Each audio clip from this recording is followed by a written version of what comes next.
ang General Manager ng MMDA na si Ms. Corazon Jimenez. Maraming salamat, Joe. Unang-una, binabati ko po ang lahat ng nanonood o nakikinig dito sa ating Communication and News Exchange Forum ngayong umaga. Magandang umaga po kahit umuulan, nandito po tayo lahat. At mabuti naman, kami ay makakadaupang palad ninyo. This is my first time to meet most of you.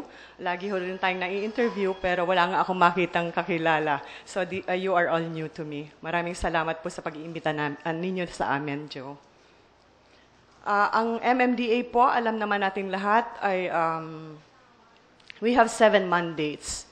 At kailangan po natin yung 7 mandates na yon ay mapatupad natin para ho sa ating serbisyo sa publiko. Kung ang tatanungin po natin kung ano-ano yung mga ginagawa ng MMDA, napakarami na po. For the past 1 year, we have done a lot of things for the good of the public. Unahin na po natin saan ba tayo mag-uumpisa sa ating mandato. Kung tayo po ay mag-uumpisa sa ating traffic and traffic management and transport management, ito po ay unahin na natin sa Commonwealth, yung ating 60 speed. Ito po ay nakakatulong sa ating kababayan na magkaroon na po ng mahinahong pagdadrive dyan sa Commonwealth at tayo ay at hindi na magkaroon ng mga aksidente. Alam natin yan ay napaka-successful. Kung meron naman pong mga nangyayari, those are isolated incidents. Meron po tayo dyan yung gustong-gusto na ninyo siguro yung ating traffic navigator or our Twitter account wherein it is a real-time situation of the traffic. Paano ba yung traffic navigator na yan? Yan ay ito po yung nakakalap naming mga news namin sa Metro Base. Meron ho kaming command post, nilalagay po lahat ng sitwasyon dyan. At every time you look at your cellphone, o kaya bago kayo umalis, kung may laptop kayo, tinitignan na ninyo dyan. So every 3 to 5 minutes, ina-update po kayo dyan. So, wag ho kayong pupunta sa mga matraffic na lugar. Through that, at marami pong natutuwa dito. Marami ho kaming nakuhang congratulatory messages. And kami naman ay natutuwa na you avoid areas that you are not supposed to pass through. This morning, papunta ho dito, nakita ko kaagad, moderate. So, madali ho ako nakarating. From Orense, it took me only 20 minutes. So may mga oras po na talagang matraffic, kagaya kahapon, ano ba ang nangyari? So may nangyari sa ating mga train stations po, yung MRT. So pasensya na po dyan, but the thing is, we always make sure yung mobility po ng traffic ay mas maluwag hanggat maaari. Malapit na rin po yung hindi ba na i-announce na rin namin, magkakaroon po rin ng 60 speed. Ano tayo dyan, ruling sa ating Diosdado Macapagal. So we just watch out for our launching, the formal launching. And then the other one is, of course, we'd like to remind the bus transport. Meron na ho tayo dyang roof tagging. By August 15, ipapatupad na po yan. So roof tagging is also, kung pwede lang po, may color-coded din po yan, pero most of the buses na po, nagkaroon na ho ng roof tags. So, saan ba tayo pupunta pa ho? Marami pa tayong, kung gusto naman natin tungkol sa flooding, so ito yung update natin. Most of you, I think, went to our Flood Control Information Center. Ito po, this is a nerve center area wherein we are able to also update ourselves sa mga flooded areas. Napakaganda po itong center, so most of you who have been there, I think you would agree that this will be very helpful also for the public to know where are the flooded areas. 16 monitors po ang meron doon. Okay, so meron ho tayo tungkol sa traffic, meron ho din tayo, kasi wag kayong kung flooded na, traffic na yan, so wag kayong pupunta, so may ganun ho tayong monitor. Pangalawa, meron yung talagang water level at saka po yung rainfall intensity na tinatawag natin, nakikita na rin po doon, we could also monitor that. And then we have this, what we call it, sandali lang po, we have to get the correct name. We have the Incident Management and Map Navigation Software.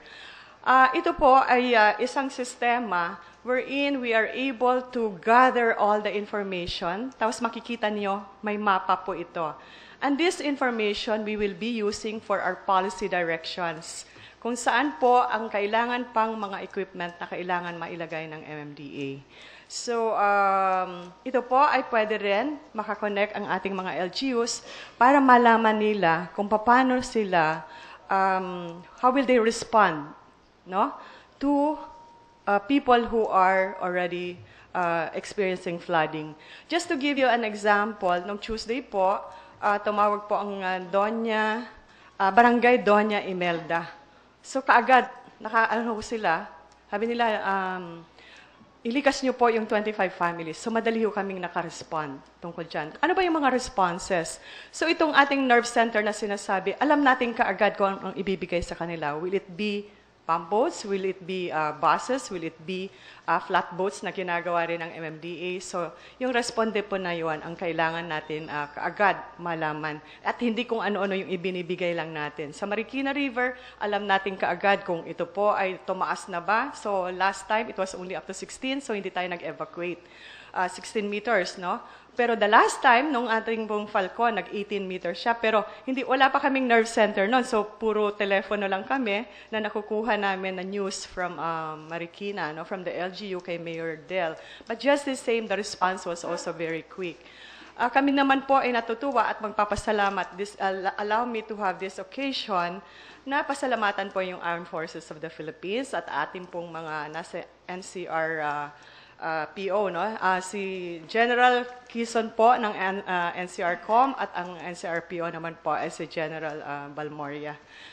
Kahit anong oras po natatawagan sila. Kaya ang response time at saka po yung extent ay nabibigyan na po ng lunas.